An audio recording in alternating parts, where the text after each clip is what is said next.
If you're a longtime viewer, you might recognize these guys. Of course, newer viewers might also recognize them, but older viewers remember them being shown a lot more frequently. In fact, in my older videos, I labeled them as my friend group, and I would often talk in videos about stuff we did. However, those older viewers might have noticed that they aren't used nearly as much anymore, instead only being used when talking about a classroom as a whole. And instead, the friend group label has been replaced with these guys, plus several others. But it's mainly just me, Ben, and AJ when we hang out. So, what happened? Well, way oversimplifying the story, I realized that while I consider myself part of that friend group, they really didn't. As in all the stories I talk about outside of school where I was with them, they themselves didn't invite me to, as they were all after school events that everyone at school is allowed to go to, such as the football games and the basketball raffle. And I had realized that I would see them post videos on their stories of them hanging out together, group chat conversations they would have, and other stuff with the entire group, except for me. And I had then realized I wasn't actually a part of their friend group. I was simply trying way too hard to fit in with that group.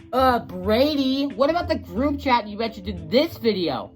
Yeah, they added me to that group chat only for it to die a day later, even though I barely said anything in there. So they most likely just made a new one without me. And me realizing that I wasn't actually part of their friend group hit me like a brick to the face. Looking back at it now though, leaving them was for the better. Now, I don't hate any of them, or think that they're evil or whatnot. In fact, I'm still in good speaking terms with almost all of them. I mean, come on. If I wasn't, I would have removed them from my new uploads entirely. I just don't belong with that friend group. And I've since found a friend group that actually invites me to things and I frequently hang out with outside of school. And all in all, I'm forever grateful for that. So, with that, here are some stories of me and the boys. One story I remember that aged horribly was back in January of 2020, as Ben was having his birthday party that night at our local movie theater. The second everyone arrived, everyone, and I mean everyone, whipped out their phones and started playing Playgate and simulated the, you know, the thing. Because it just recently became public news. I won, by the way, but I couldn't even spell it right like a little idiot. And everyone laughed because, hey, there's no way things could get this bad in real life, right? Right? While at the movie theater, one of the people Ben invited was being really annoying. He sat one row behind us and was the only one in that row. And he said he did it so he can annoy the birthday boy. So we responded to that by constantly throwing popcorn at him throughout the movie. Hey, guess what? Stop it! I'm going to leave and tell on you! Guy getting popcorn to the face says what? What? Wow, Brady, you jerk! I can see why all your old friends left you. First of all, ow. And second of all, why would you sit in a row by yourself to purposely annoy the person of a party that person invited you to in the first place? Oh yeah, I also dared one of my friends to eat the display popcorn, and he did. Stop stealing the display popcorn! It's amazing how unsanitary we were only a year ago. There was also the one time we went to AJ's house to work on a Spanish project we had. However, instead of doing the work, we ate pizza and played video games for a couple hours. And then AJ's dad jokingly said that one of the kids who was doing the project with us looked like a German from the 1940s. After a couple hours with this, we were like, oh yeah, we should probably do the project. But we had waited so long that the sun was setting. And in the video, you could see the sky get darker throughout. And for AJ's part, since he was narrating, we didn't even record it outside. We recorded it inside, while the other person was gaming. So it led to a lot of this. El siniestro triple desafio para AJ, I got a one-tap for somebody. Schwartzka.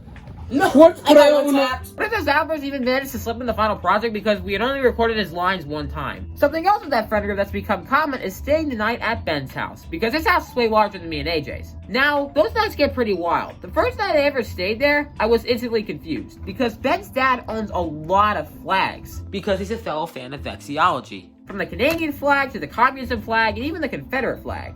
Now, of course, I didn't know that his dad was a flag nerd when I first arrived. So when I walked into the house and saw those flags, you can imagine I was pretty confused. Don't all those flags represent like pure opposite ideology? Anyways, things get especially wild at around 1 a.m. when we all get tired. For instance, one time at around 1:30, Ben grabbed a bunch of little kid bedtime stories and read them to us. And Ben in particular started reading the story of Peter Rabbit. And every time he would say the word Peter, I would laugh like Peter Griffin from Family Guy. But he then jumped out and ran after Peter and... Hey Lois, I'm being chased, Lois.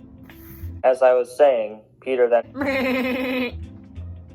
Family Guy is not even funny, you little... At that house, we also occasionally play board games. One that comes to mind is Uno. Now, the thing is with Ben's Uno, it's insanely old. I'm pretty sure we found out it was from the 80s. And so, for some reason, it had the 4 base colors of red, green, yellow, and blue, but then it had different shades of those colors. We had no idea when we first played whether the different shade was supposed to count as a different color, and so we just counted it as the same color. But to this day, I have no idea if that's how it's actually supposed to be played. Anyways, oftentimes, even though there's only 3 of us when we hang out, games can last up to an hour or more. One game in particular went on for a while, because Ben almost everyone would have the perfect opportunity to use a +2 or a +4 card on me, and AJ would get very excited every time. But then he wouldn't. Instead, he would grab 3 cards. And his deck became so large he could barely hold it all.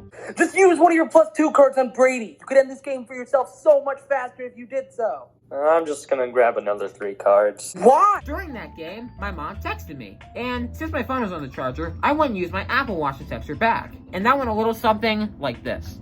Oh my god. Okay. Wait, no. Oh crap, I'm absolutely screwed. We also have really stupid conversations. For instance, just recently, me and the guy spent over an hour and a half talking about the Cars universe.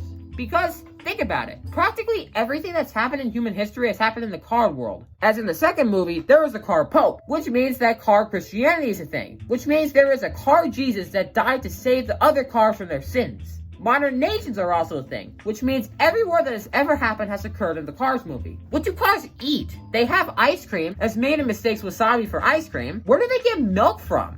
Tractors are supposed to be their equivalent of cows. But where would the milk come from? How do cars even evolve? No, we weren't high, surprisingly. One final thing at Ben's house that we do is mess around with his giant stuffed lion, which he got for Christmas when he was younger because he asked Santa for an actual lion and then just... And because this channel's mascot is a lion, it always leads to something like this happening. Hey Brady, I got you. No! Leave me alone! Put me down! Watch this. Ow! Stop! Don't touch me or my son ever again. So yeah, those are some friend stories. Honestly, as cringy as it sounds, I'm thankful for my friends. It's nice to finally be in a friend group that still cares about me after the school day ends. So yeah, thanks for watching.